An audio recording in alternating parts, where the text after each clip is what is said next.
नमस्कार दोस्तों।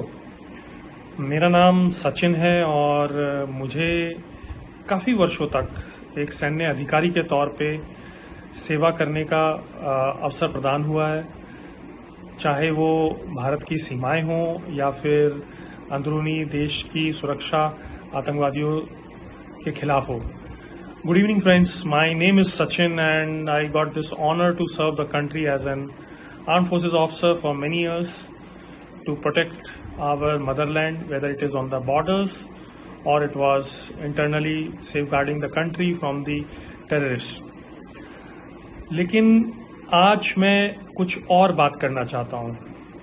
जब मैं ये कह रहा हूँ कि मुझे देश की सेवा करने का मौका लगा, मुझे लगता है कि आप सब लोगों को भी देश की सेवा करने का मौका मुझसे ज़्यादा है।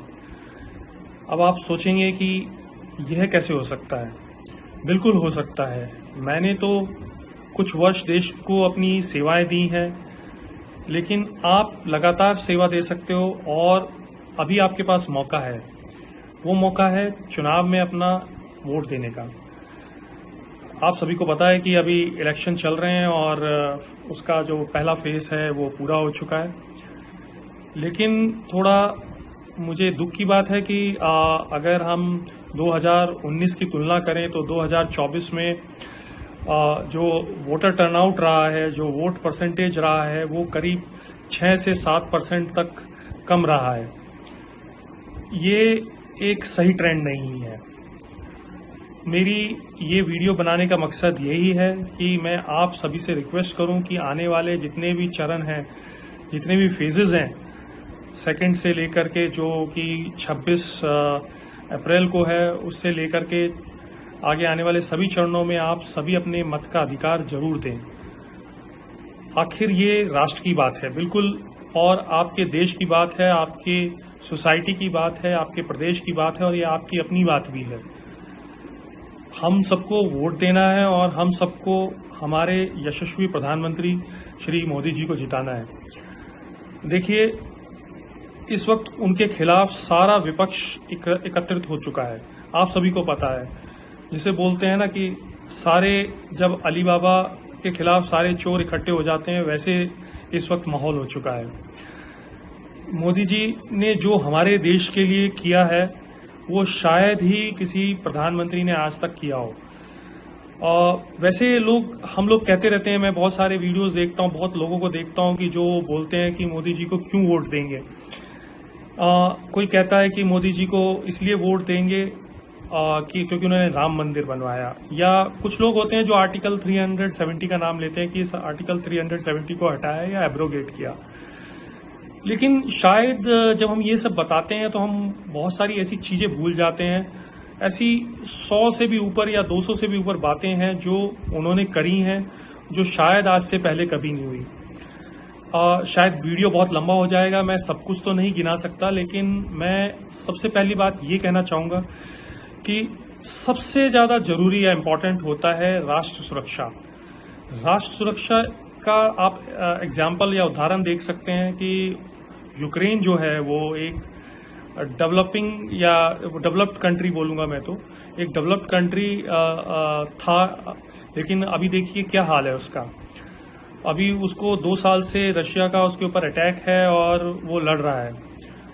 वो लड़ाई क्यों हो रही है मैं उस पर नहीं जाऊंगा, बट मेरा कहने का मतलब यह है कि अगर राष्ट्र मजबूत नहीं होगा तो आप चाहे कोई भी और चीज में बढ़ोतरी कर लें और उसका कोई फायदा नहीं है। अब मोदी जी ने कैसे हमारे राष्ट्र को मजबूत किया है, मैं आपको बताना चाहता हूं कि 2013 और 14 जो फाइनेंशियल ईयर था, उसमें जो डिफेंस का बजट था वो सिर्फ 2 लाख करोड़ रुपए था, सिर्फ 2 लाख करोड़ रुपए। और अभी 10 साल के बाद क्या आप जानते हैं कि डिफेंस का बजट कितना हो चुका है? 6.22 लाख करोड़, 3 गुना से भी ज्यादा बढ़ गया है। ये बहुत बड़ी बात है। जब मैंने अपनी सेवाएं प्रदान करी, बॉर्डर पे रोड नहीं होती थी पक्की, हमें पानी में से निकल के जाना पड़ता था। हमारी जो गाड़ियां हैं, बख्तरबंद गाड़ियां हैं, रसद वाली गाड़ियां हैं, उनका पहुंचना ही दुर्भर हो जाता था। और हमारे बंकर जो होते थे वो कच्चे होते थे। और आपको जान के बड़ी हैरानी होगी कि पाकिस्तान के जो बंकर्स हैं वो पूरे मजबूत बंकर्स थे कि एयर स्ट्राइक से भी उनको कुछ नहीं बिगड़ेगा।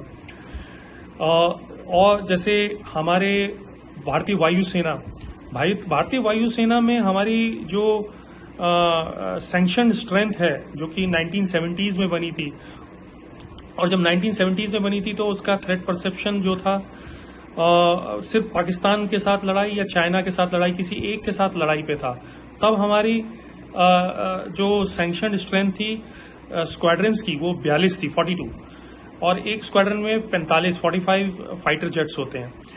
और अभी तो जो थ्रेट परसेप्शन है ऐसा है कि पाकिस्तान और चाइना दोनों से एक साथ लड़ाई हो सकती है, तो हमारी स्क्वाड्रंस तो बढ़नी चाहिए थी 60, लेकिन कांग्रेस के टाइम में 2004 से 14 के टाइम में हमारे पास हमारी जो स्क्वाड्रन थी वो गिर के MiG-21, MiG-27 और सुखोई जो कि हमारे बेस्ट एयरक्राफ्ट था, थर्ड जनरेशन एयरक्राफ्ट था, वो गिर कर हमारी स्क्वाड्रन 26 रह गई या रिटायर हो गए। एयरक्राफ्ट भी रिटायर होते हैं, उनका एक टाइमलाइन होती है।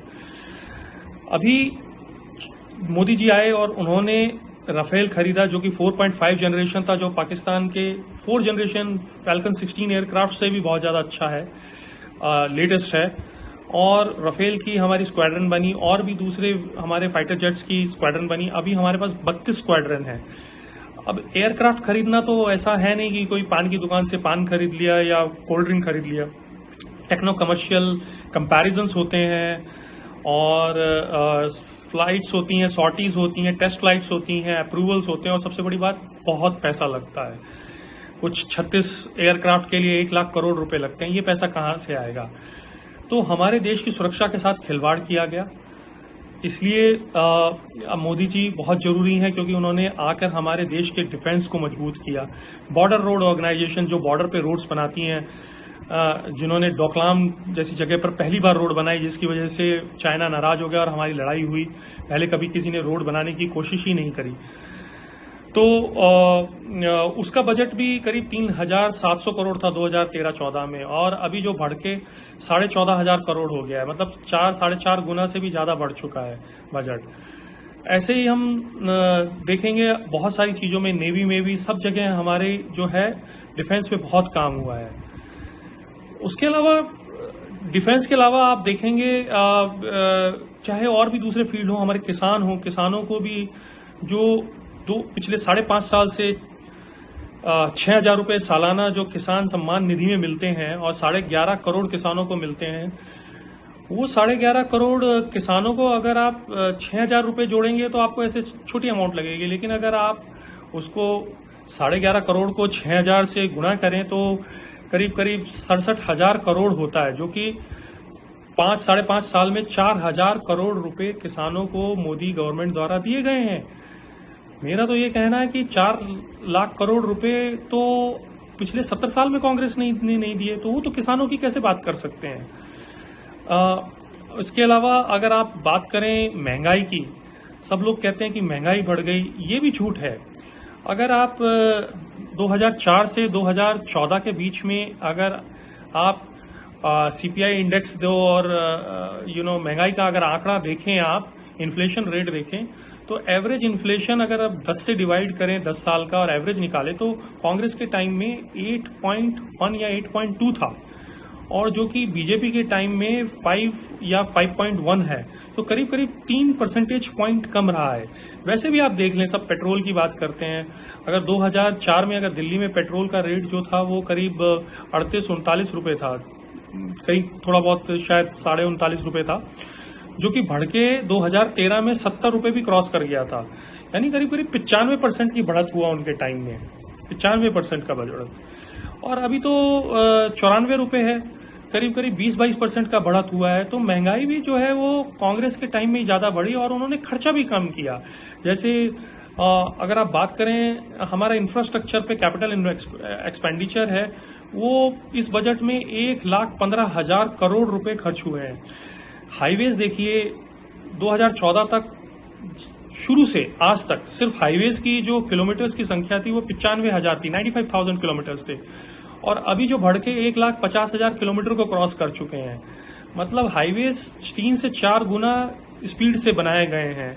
बहुत सारे हाईवेज है जिनके मैं नाम गिना सकता हूं, लेकिन मैं अभी उनका नाम नहीं गिनाऊंगा। लेकिन इस पे बहुत ज्यादा काम हुआ है। एयरपोर्ट, हमारे जो ऑपरेशनल एयरपोर्ट 74 थे, अभी पिछले 10 साल में 74 और बढ़ गए हैं। आप रेलवे देखें, आप रेलवे का नेटवर्क कितना बढ़ गया है।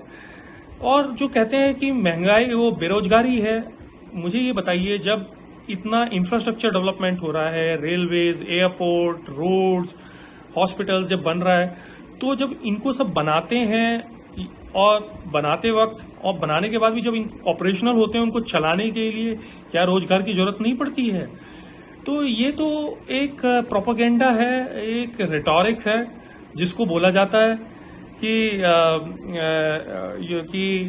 रोजगार नहीं है। रोजगार के अगर आप आंकड़े देखें, ईपीएफओ के, एम्प्लॉय प्रोविडेंट फंड ऑर्गेनाइजेशन के अगर आप आंकड़े देखें, तो पिछले 10 सालों में करीब करीब 14 करोड़ नए यूनिवर्सल अकाउंट नंबर ईपीएफओ के बने हैं। यूनिवर्सल अकाउंट नंबर क्या होता है? यूनिवर्सल अकाउंट नंबर वो होता है जो कि एक एम्प्लॉय को उसकी फर्स्ट नौकरी में, फर्स्ट ऑर्गेनाइज सेक्टर की नौकरी में मिलता है, क्योंकि ये एक इंसान के लिए एक पैन नंबर पे एक ही बार होता है।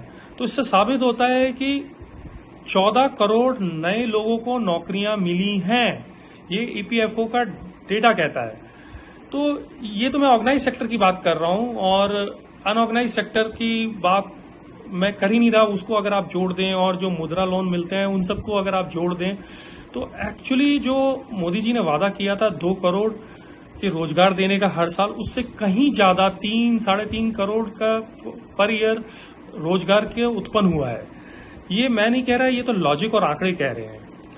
तो दोस्तों, अगर हमको इसी तरह अपनी तरक्की करनी है, देश की आगे बढ़ाना है, देश की सुरक्षा को आगे बढ़ाना है, देश के किसानों को आगे बढ़ाना है, और हमें ऑलराउंड तरक्की करनी है, हमें देश में सुरक्षा का वातावरण पैदा करना है। पहले जब बोला जाता था हमारे ऊपर कोई अटैक हो जाता था, टेररिस्ट अटैक होता था, तो हमारे प्रधानमंत्री मनमोहन सिंह जी बोलते थे हम कड़ी निंदा करते हैं। अब हम कड़ी निंदा नहीं करते हैं, अभी हम पाकिस्तान में घुस के सर्जिकल स्ट्राइक करते हैं और उनको हम नाको चने चबाते हैं। यही वजह है कि पहले दिल्ली में DTC attack, Sarojini Nagar attack, Connaught place attack, Pune में German bakery blast, Coimbatore attack, Bangalore में Indian institute of science attack, Banaras में जो है मंदिर अटैक, बाबा भोलेनाथ के मंदिर में जो अटैक हुआ था, रघुनाथ मंदिर अटैक जो जम्मू में हुआ था, अक्षरधाम मंदिर अटैक, कलकत्ता में अमेरिकन एम्बेसी अटैक। लंबी लिस्ट है मेरे पास, जो कि मैं गिना सकता हूं, जो कि हमारे ऊपर टेररिस्ट अटैक हुए हैं। अभी आप बताइए पिछले 10 साल में एक भी टेररिस्ट अटैक हुआ है? हाँ, आप बात कर सकते हैं एक दो अटैक जो आपके एक्टिव एरियाज हैं, मिलिटेंट इन्फेस्टेड एरियाज हैं, जैसे कि बॉर्डरिंग एरियाज के पास हैं। बट ऐसे तो फिर मैं 100 और गिना दूंगा उस वक्त के, तो पुराने जो कांग्रेस के टाइम पीरियड। तो हमारा देश बहुत सुरक्षित हाथों में है। आप चाहते हैं कि हमारा देश सुरक्षित हाथों में रहे, हमारा देश में तरक्की हो। अगर आप चाहते हैं हमारा सनातन आगे बढ़ता रहे और देश की जो एकता बनी रहे, तो कृपया करके मेरी आपसे हाथ जोड़कर निवेदन है कि जब भी आपका वोट का दिन हो, आने वाला जैसे कि 26 अप्रैल है, इसी प्रकार आगे के फेजेस में आप जाएं और अपने मताधिकार का प्रयोग करें और मोदी जी को जिताएं और 400 से 60 ज्यादा जीत दिलाएं और उनको भारत का यशस्वी प्रधानमंत्री का तीसरा टर्म दिलाएं। जय हिंद।